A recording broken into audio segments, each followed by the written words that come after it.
Alright, so we've talked about the mobile ecosystem and all the different components involved, and we looked at some statistics and saw how successful that a person or a company can be by building mobile applications. Now let's talk about what you want to make. Alright, so if you're a developer, you may know right off the bat what you want. You may have known for years what you want, and that's fine, but just do a little bit of research in that particular category. Alright, so there's a lot of different categories to choose from, and these are just some of them. These are, for the most part, the most popular. Alright, so business and production applications are really big.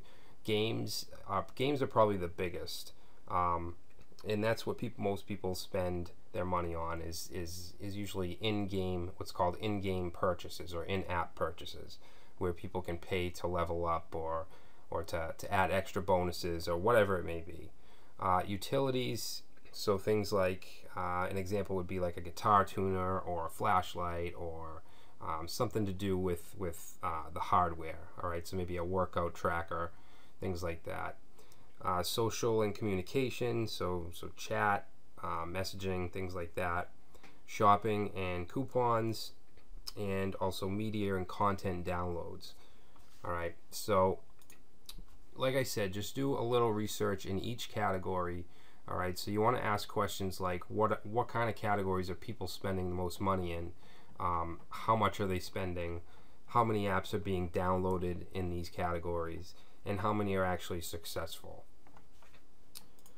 Alright, so let's take a look at a couple different categories and talk about the pros and cons. Alright, so games are definitely the most lucrative. That's where most of the money is being made. Companies that are making millions off mobile apps are usually game companies. But the downside is it's the most competitive. Alright, and it's very competitive. There's probably 5 top companies that own 95% of that market. Alright, but it's not impossible for you to go and build a successful game. It's definitely not impossible. And it's definitely going to cost some money to make a good game with all the graphic design and intricate programming that a really good game is going to involve. It's going to cost a little bit of money to start out. So there's different kinds of games that you can make. There's games that are totally free, and there's maybe some ads and that's it. No, you don't have to buy anything extra. There's games that you have to pay to actually download and play. And then there's something called free-to-play or freemium games. And what those are, they're games that are absolutely free to download, they're free to play, but if you want to add something extra like level up or I don't know, just add some kind of bonus to the game or some kind of item or whatever it may be, then you would pay extra for that. And that's what's called an in-app purchase or an IAP. And that's really where all the money is being made. Alright, so it's a big decision to figure out if you're going to build a free game or if you're going to charge people for it. Alright, but just know that free apps are estimated to have a market share of almost 95% within a couple years, and that'll be around 267 billion total downloads. Alright, so people are mainly downloading free games. Alright, and then they're spending money in the application. Alright, so Mediator Apps, these are applications that basically make your life easier. Alright, it's offline and mobile and online convergence. Alright, so things like ordering food or making hotel reservations or buying tickets or getting a taxi, real life situations where an application may really help you and you can benefit from, and something that you're going to use over and over. Alright, so these don't make as much money as if you were to develop a really good game, but it's something that people will stick with and they'll keep using. Alright, so people might get sick of playing a certain game, but they're not going to get sick of using your application to order food or hotels or anything like that. Alright, so it's something that's ongoing. So next we have utility type applications, and these apps usually perform a certain function that you might not have even known that you needed. Alright, some examples of a utility app would be like a flashlight or a level application or a guitar tuner, and a lot of these will involve working with the hardware. All right, so obviously a flashlight's going to work with your phone's hardware. All right, they even have phones now that have heartbeat monitors and stuff like that, and fitness tracking apps may fall into this category.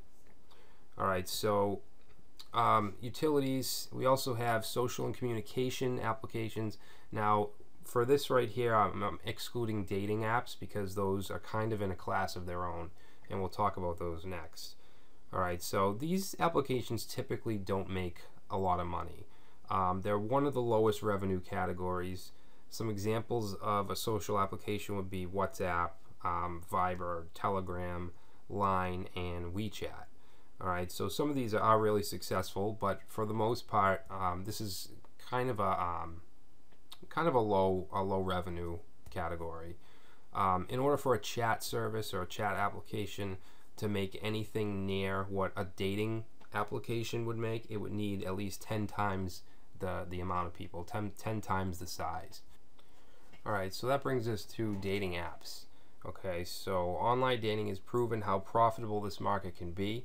All right, and geolocation is really taking it to the next level because you're now searching for people that are right next to you that you can just meet up, instantly and get a drink with. All right, so people pay for that. People are going to pay for the chance to meet a prospective partner. All right, and normal practice for a dating application would allow you to browse around and browse potential partners, but then charge you to be able to actually contact them and communicate with them. All right, so there's a lot of different ways you can make money with a dating app. An example would be you can buy virtual flowers, all right, just to send just a simple gesture, all right, to get things going, I guess. All right, so media and content, people pay for entertainment, obviously, movies, TV shows, music, books, newspaper subscriptions do quite well. The New York Times makes about $44,000 a day, and Pandora, which is obviously one of the biggest music apps, is in the top 5 highest grossing apps ever. All right, so it's a really profitable space to be in, but again, very, very competitive. All right, another genre of mobile apps and games are casino games and gambling games. All right, and if they're actual gambling and betting games, they're going to be policed heavily by app stores with many restrictions. All right, and there can't be any cash out winnings. It has to be some kind of form of virtual currency. And if there is betting going on, then publishers are going to need a gambling license. All right, so this can sometimes be a complicated space to be in. All right, so we took a look at a few different categories, most of the big ones, and you can do as much research as you want, and you should, but you should also stick to the type of app that you're into, that you like. You want to anytime you build an application, you want to build something that you would use and that you will use. Because if you don't like what you're doing, you don't really care for the space you're in, then the chances are that it's not going to go very far. All right, so just build in a space that you're passionate about. So that's it for this section.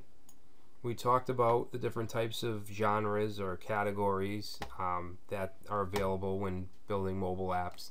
So next we're going to talk a little bit about the challenges of actually making the app and the challenges of marketing the app. All right, so I will see you in the next section.